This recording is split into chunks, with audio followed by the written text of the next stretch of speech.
This month, our episode features the 3 founding partners of Evoke Chiropractic Coaching. Dr. Edgar Everett joins us for the second time, along with his colleagues Dr. Xavier Tipler and Dr. Vaught Jr.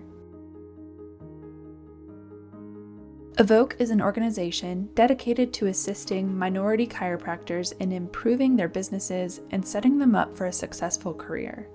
We talk with Evoke's founders about the interpersonal relationships they've cultivated through the Evoke chiropractic community, the obstacles faced by minority healthcare practitioners, and their words of encouragement for the next generation of chiropractors.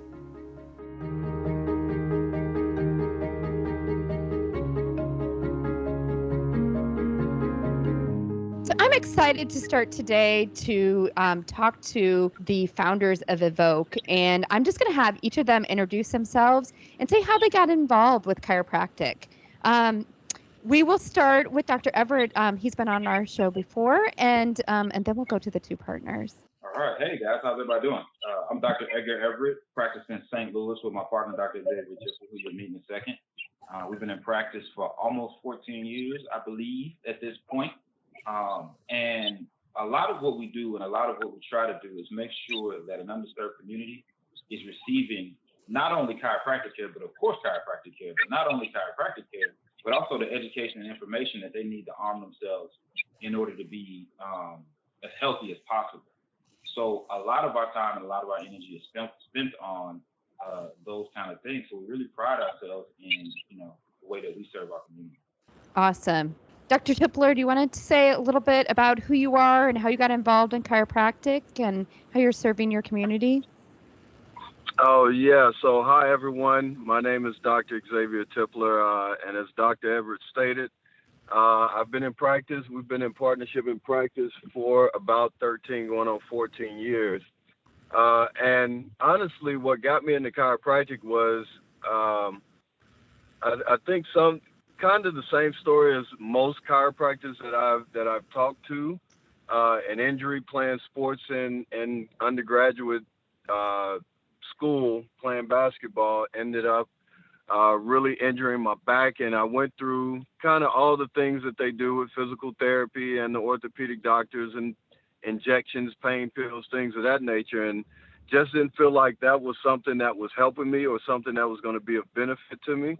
And I was introduced to chiropractic while walking through campus with a good friend of mine, Dr. Vaught, which you'll hear from. And it was a recruiter from Logan. She was African American, so when she spoke to us, she was talking about kind of the lack of minority doctors in the profession itself. And when she really gave me a background about what chiropractic is and its ability to naturally help someone improve their health overall, it was something that just really caught my attention and something I became really interested in. And that led me on the path to attending Logan and now on to what I do now, about 15, almost 20 years later. That's awesome. Dr. Vaught, do you want to give us your background and how you got interested in chiropractic? And I think your partners, your friend stole a little bit of how you maybe got introduced. Well, definitely. That was one of the pathways that got me to discovering chiropractic as far as an option of something I could do to help people. I initially was brought in the healthcare by my mother was diagnosed with multiple sclerosis when I was 6 years old. And I watched her my entire life decline in health and vitality and ability. And in my community, there was one way to get better, and it was to swallow lots of pills and to go to hospitals and get picked and probed. And I never saw any gains from that. I only saw a means to a way. And I met a multitude of different types of doctors that all they had was that avenue. And when I was introduced to chiropractic, walking on campus and talking with the recruiter, and I went to visit the school, and I found out about what chiropractic could do, what it had the abilities to do. It was something that I believed that was God sent. It was heaven sent, and I wanted to be a part of it. And I believe that people young people when I was young like that, and in my circumstances, their family members, their friends could benefit, and even our community. I've been practicing now for this year be 20 years now. 20 years in chiropractic and private practice. This will be 17 years for me, and I loved every minute of it. Still loving more. Still learning. So can you guys tell us a little bit about how you started the Evoke chiropractic community, and what does that mean to that greater community and the work that you're doing with the community? It was really all my idea, and they're really just riding my coattails. That's really what's happening.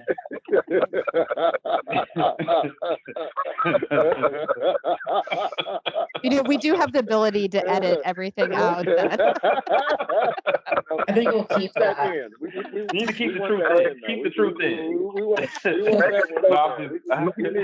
that one. We need recorded proof of that statement. I'm just kidding. Evoke really came from the three of us coming together and coming to some realizations is what really happened for us. See, we used to go to a lot of conferences, a whole lot of conferences. I mean, 7, 8, 9, 10 a year. And, we travel all over the country to these different conferences, and we began to notice that there weren't very many minorities at those conferences.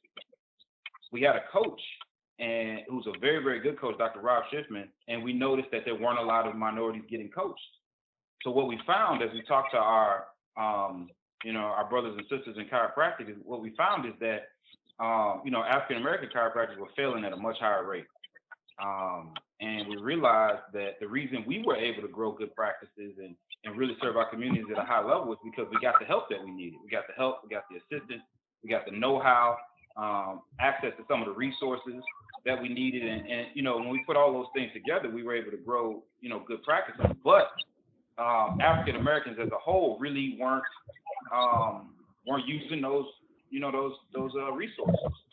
And so we said, listen, one of the things that we really need to do is figure out a way to get more minorities involved in this world of chiropractic, in this more successful, more empowered world of chiropractic. And that's really where Evoke came from, because we found that African American chiropractors just weren't really that comfortable in an environment where there was no one that looked like them, where there was no one really speaking their language, and no one really answering the questions that they really had. So we decided to take the information that we learned and translate it for a population who's really serving a different population. And that's really how Evoke got started. I mean, I think that's really powerful, right? And Dr. Tipler and Dr. Vaught, you probably echo that, but how, when you see yourself in the speaker, it gives you more opportunities to take that and implement it. Yeah, absolutely. It gives us the opportunity to relate. Mm-hmm. And, relatability is one of the best ways we learn. If someone has an understanding of our background, if they look like us and know how to communicate with us, they know what things get us going, they know what things we don't like, then we learn better. We feel more comfortable, we feel more included. And getting more people, like our conference, for example, getting more people, from diverse backgrounds, women and minorities, in front of chiropractors is really one of the things that we really wanted to see happen. Mm-hmm. We truly believe that this is an amazing profession. And like Dr. Everett was saying, people having access to it. We knew nothing of it. Just growing up in a fashion of what health was making sure that, you got a regularly scheduled checkup and your pain wasn't that bad, was our definition of what health was. And we found that to be that there's hope. There really is hope. I think that's so true, that you need to have that hope. And it's not the level of pain, it should be the level of health and wellness, right? Mm-hmm. And how do you do that if you don't have some of those tools? And so in your experience, what are some of those obstacles that you think that face the chiropractic community, specifically African American chiropractors, but also other minority chiropractors? Yeah, this is Dr. Tipler. I think one of the things and one of the biggest barriers is the lack of education when it comes to health overall. I think the lack of education, the lack of access to good health care and really having physicians, again, that looks like the normal population that we serve. A lot of the physicians that they see don't exactly look like them. So, one of the barriers for a lot of minority doctors is not being able to really relate what it is that we do in chiropractic to a community that is underserved and that really doesn't understand. So I think one of the things that we have done successfully in each of our practices respectively, as well as what we've brought to Evoke and what we try to help the chiropractic students to understand, is that there's a level of communication, there's a way to communicate it, chiropractic and health overall, to the populations that we serve in a way in which they get it. Because what we've come to find is that when you can show them a better way and they understand that it's not about the drugs that you take, it's not about what we've thought and what we've been raised to think about health and how to go about taking care of ourselves, then we can start to change the mentality of the communities that we serve. And I think that's one of the biggest things that we focus on with Evoke, is being able to help doctors to educate that message of chiropractic and natural healing, natural health, from a perspective of being, one, African American, being a minority doctor, and then two, knowing that we're talking to minorities primarily. I mean, I think what you're defining is like true leadership, right? Leadership within chiropractic, but leadership within your communities and showing people how you can lead a healthy life, right? Through natural medicines. And there's so much value to that in the community and to the greater community as a whole, because if we can keep people healthy, right, then it reduces costs and improves lives, improves so many things. Yes. Definitely. Yeah, I think you're right. Absolutely. Yeah, I think that's one of the things that a lot, you hit on something I think a lot of people miss, is that if we want a healthy community, everybody has to be healthy. Everybody has to get the information. Everybody has to have the same access if we want for our healthcare system to be a healthy system, a system that's able to take care of everybody. We're actually seeing that right now. So many people going to the hospital. One of the things that I've been hearing and I've been saying is, if more beds were available, it'd be easier to take care of people. But we know that our system was overwhelmed before February of 2020. We know our system was already overwhelmed. And our system is overwhelmed because people are undereducated about how best to take care of themselves. Because they're going there, most of the people in the hospital are there for lifestyle conditions. My mom is she works for the VA for 20 years, and she worked in the intake department for about half of that time. And I said, how many people would you estimate are in the ER at the VA that are there for lifestyle conditions? And what I mean is like diabetes, high blood pressure, cholesterol, things like that. She said at least 95% is what she said. She's like, everybody in there is sick from the way that they live. And so we're suffering from a system that's overwhelmed because of the way that we decide the decisions we've made about health in the first place, that we need to be reactive instead of proactive. I think that's really, what we see is that, lifestyle is so important, but if we don't know how to do it, it's like one of those things that it seems like, hey, we all eat, so thus we're experts in food, but that's not the case, right? We need somebody to help lead us and show us the right way.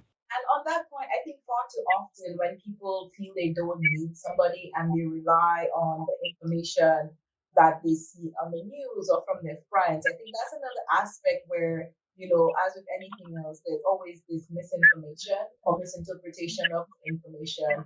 And people tend to rely on that more often than the healthcare professionals or practitioners that they go to.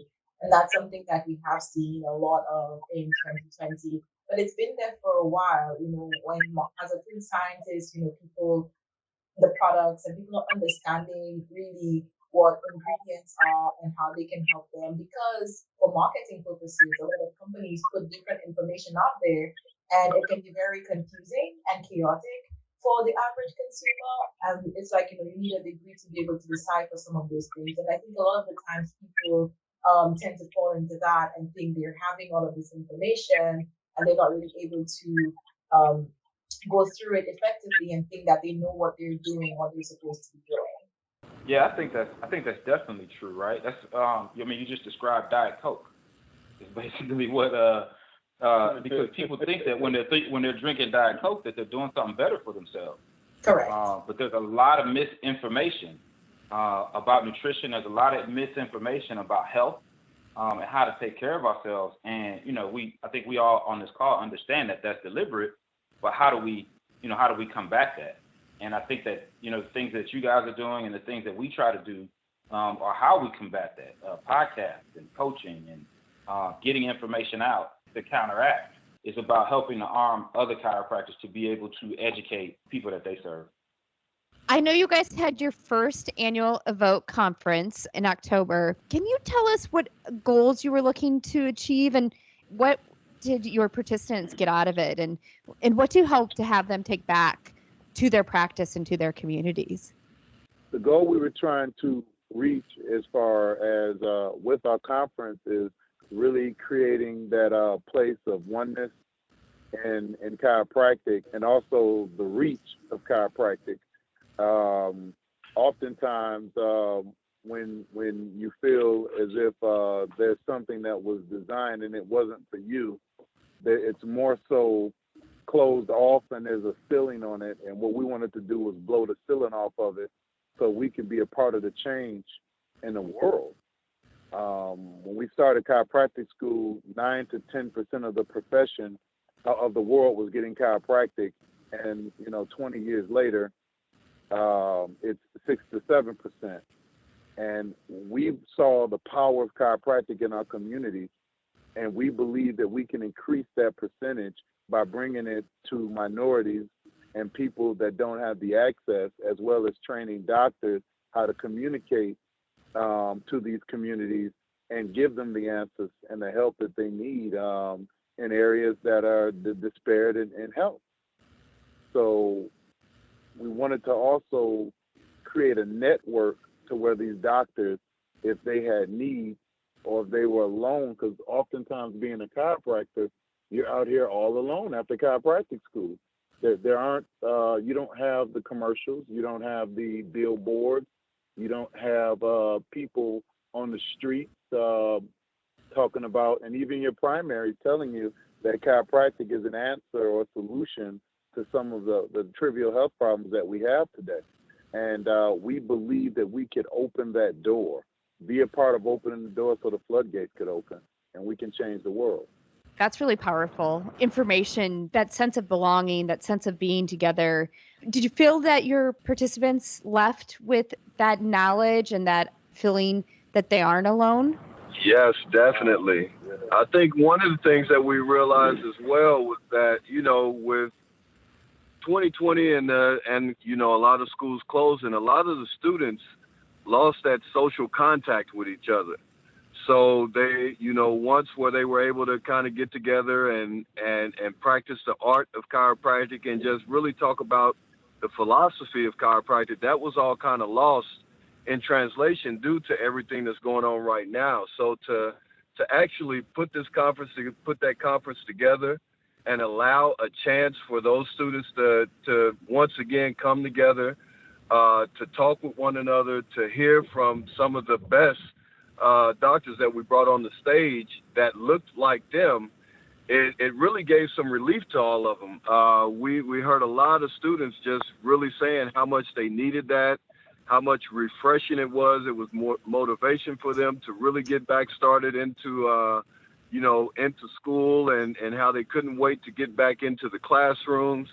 So there was a lot that I think that it brought mentally and emotionally for a lot of the students and doctors alike that attended the conference. Absolutely. Yeah, and I like something that's really big that Dr. Tipler just said. Chiropractic is an art, a science, and a philosophy. Mm-hmm. And without the connection of that, it waters down the power of what chiropractic does. The science is always going to be there. You can read a book. But the art and the philosophy, it's kind of like making Kool-Aid. You need water, you need sugar, and you need the red. The red. I'm just going to say red. And when you put all three of those together, you get a flavor. But when you got just sugar and the package, it don't work. If you got just water and the bread, it don't work. You got to have the trinity of it to get the purest source.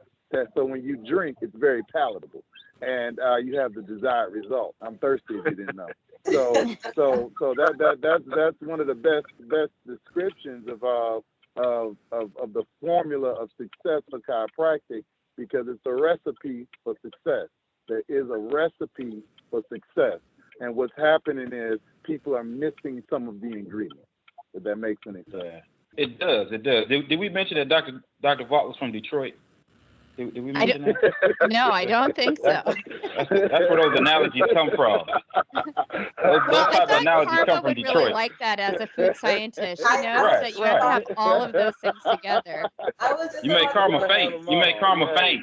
I know, just about to comment on that. Man after my own heart. There's no such thing as caramel cake without caramel. Hey, you better pour that caramel on that cake.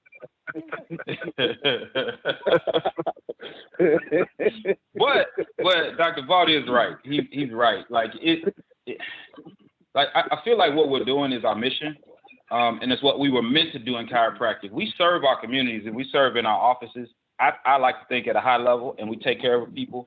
I like to think also at a high level, but I think that our calling has been to grow chiropractic as much as we possibly can through teaching other chiropractors how to communicate, how to run a practice, how to be a leader in their communities. And by doing those things, then we change those numbers that Dr. Vaught was talking about. And that's really our goal, and really our mission is to be the ones to step out front and lead where we hope that a bunch of people will follow. That there'll be a lot of chiropractors behind us that step past their practices and they teach and they help other people to grow. And we do create that community of minority chiropractors that are successful business-wise, but are successfully taking care of people at high levels. There's a lot of work to be done. If you can imagine, if we could create an avenue or a platform for chiropractors to have more success, what that's going to do is it's not going to just help chiropractors to have more success. It's going to help chiropractic schools to have more students, which is going to put more chiropractors on the street, which is going to make a higher concentration of doctors out there sharing the chiropractic story, the message, the benefits, and then that's how we're going to change the world. So it's not only a benefit that's going to be on one end, it's going to be a benefit for the world, and that's the vision. So Dr. Vaught, we were reading your bio, and I think you're in the process of finishing your first book on empowering children in the community. Can you tell us a bit about that?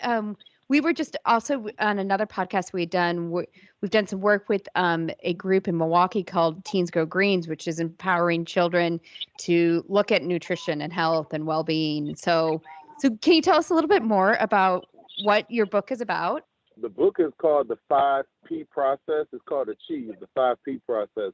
And what it is and what I found is that coming to Chicago, it reminded me a lot of Detroit, except Detroit had a huge decline. A lot of things went on, and I looked at the same things going on in the city, and what it really started at is in the school system.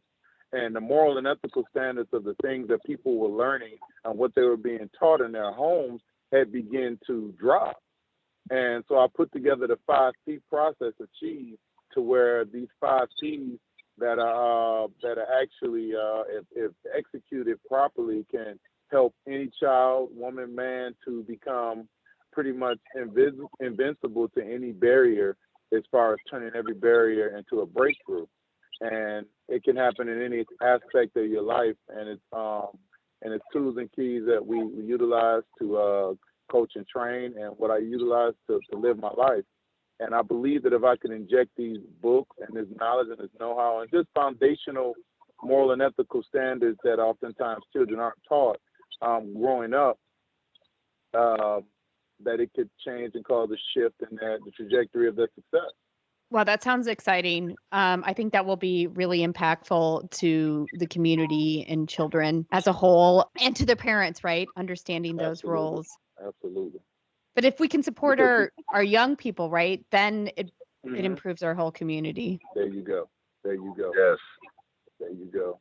Evoke Chiropractic is all about empowering the minority chiropractor to build a successful business, which then ensures success after they finish school. It ensures improvement in the community. So as we conclude today's episode, can you guys, each of you, give me a piece of advice that you would give new chiropractors as they're listening, or people who are already in practice that can really have a positive effect in their life and their business? Sure. Two pieces. The first one is Of course, not just like one. a two-piece meal, right? Like a two-piece meal, Dr. Vaught. I'm surprised you didn't go with the full course, Dr. Everett. Right. I got a wing and a drum for you, Sarah. All right, let's go for it. So, two things advice I would give them. The first one is to understand that they're not alone and that there is help for whatever they're dealing with or whatever they're going through or whatever answers that they need. And, Evoke is present, but there's also a lot of people who've been really successful in chiropractic and have done really amazing and incredible things who are willing to help. Don't reinvent the wheel.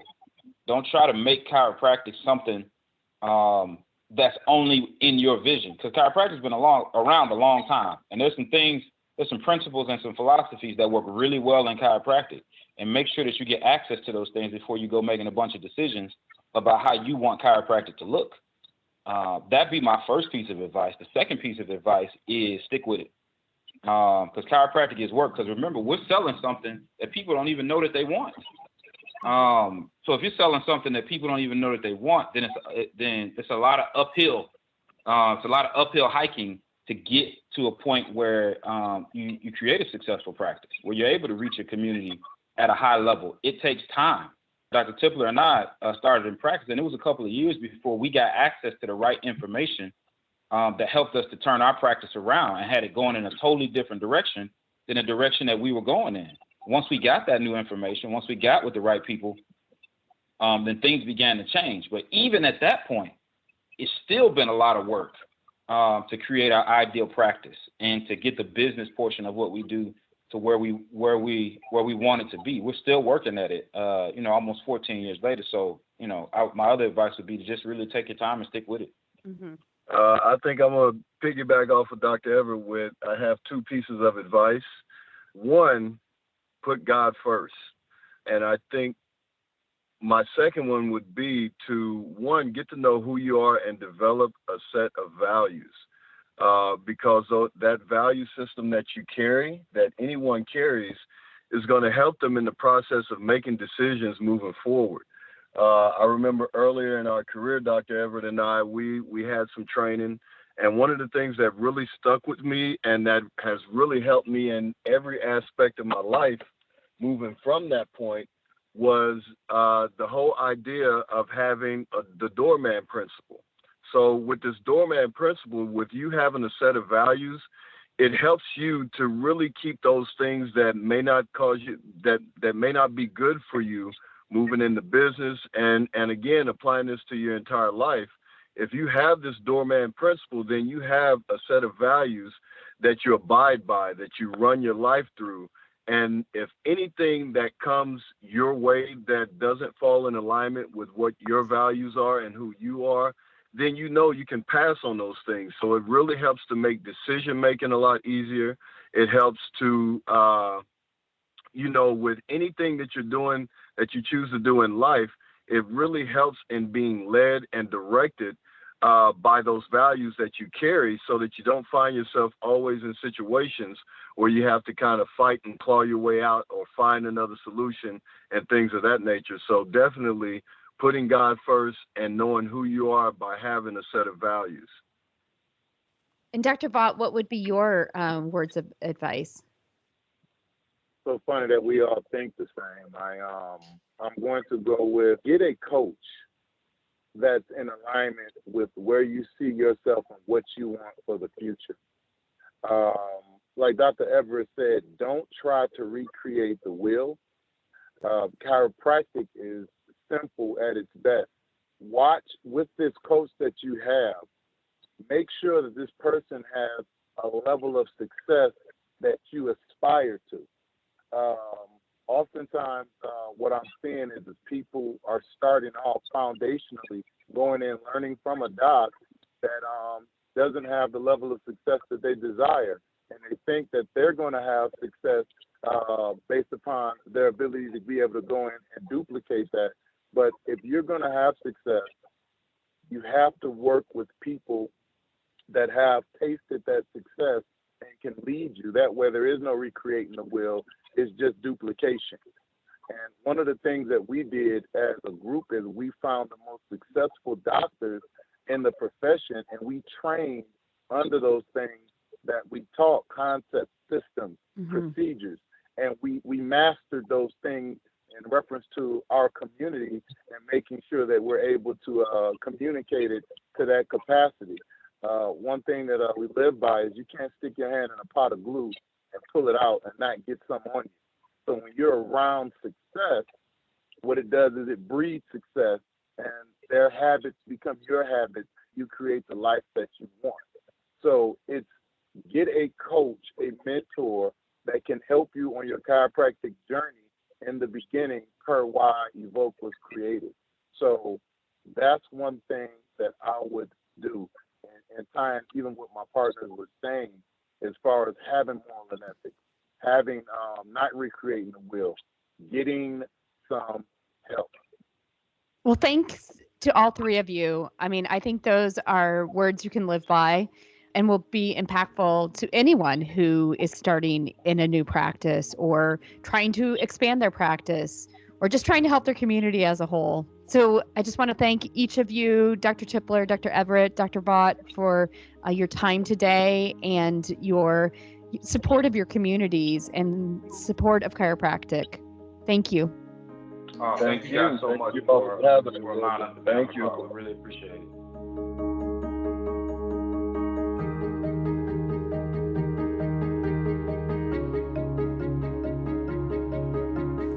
Thank you to Dr. Everett, Dr. Tipler, and Dr. Vaught for an insightful conversation about the experiences of minority chiropractors and the keys to success in chiropractic business and in life. Listen to more episodes from the Nutrition Education and Racial Disparities in Health series from Holistic Matters on your favorite podcast streaming channel or online at holisticmatters.com. That's holistic with a W.